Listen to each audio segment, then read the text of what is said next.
By the early 1900s, American cities were industrializing at a breakneck pace. But for the Black community, this growth was marked by sharp inequalities in infrastructure and basic services. Black women working in harsh domestic labor faced a specific health crisis: severe scalp diseases and hair loss. Poverty and a lack of indoor plumbing made basic hygiene a daily struggle, leaving many with permanent scarring. Sarah Breedlove was one of these women. She suffered from this affliction at a time when the existing beauty industry, which explicitly ignored the Black market, offered no products for her hair type. Solving a biological crisis that the mainstream market deemed unworthy of attention provided the initial spark for her work. For most Black women during this period, labor was limited to low-paying domestic roles, with almost no path for advancement.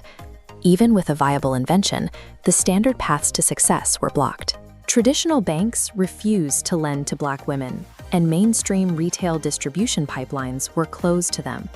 While chemistry could heal her hair, reaching customers required navigating around the very institutions that had already rejected her. To solve this crisis, Walker began experimenting by hand, carefully refining a sulfur-based healing formula right in her own kitchen. She viewed grooming as a crucial tool for hygiene and social survival in a hostile era. For her, hair care was a way to secure personal dignity. Initially, she sold her products door to door. It was exhausting physical work that reached only one customer at a time, offering no clear way to scale. She realized that even the best product is useless if the creator cannot build a delivery mechanism to reach isolated communities. Rather than trying to force her way into white-owned retail spaces, Walker decided to build a parallel pipeline from the ground up. This direct-to-consumer model bypassed traditional gatekeepers, connecting the manufacturer straight to the buyer.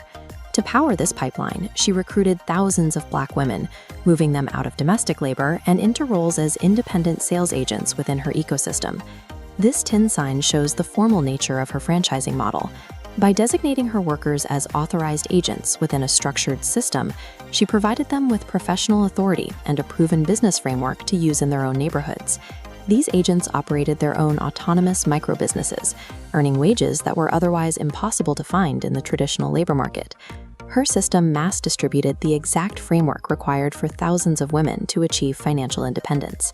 The network eventually matured from door-to-door sales into a formalized commercial empire, supported by physical storefronts and salons.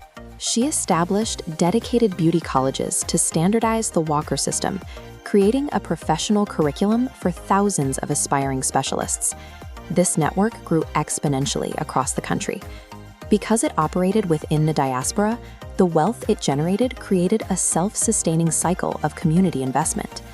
Walker successfully engineered a parallel industry that thrived independently of the mainstream financial systems that had initially rejected her.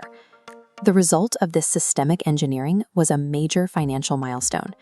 Madam C.J. Walker became the first female self-made millionaire in America.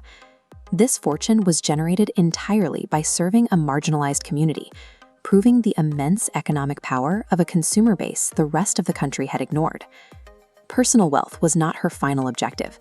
It was a means of acquiring the leverage needed to effect change on a national scale.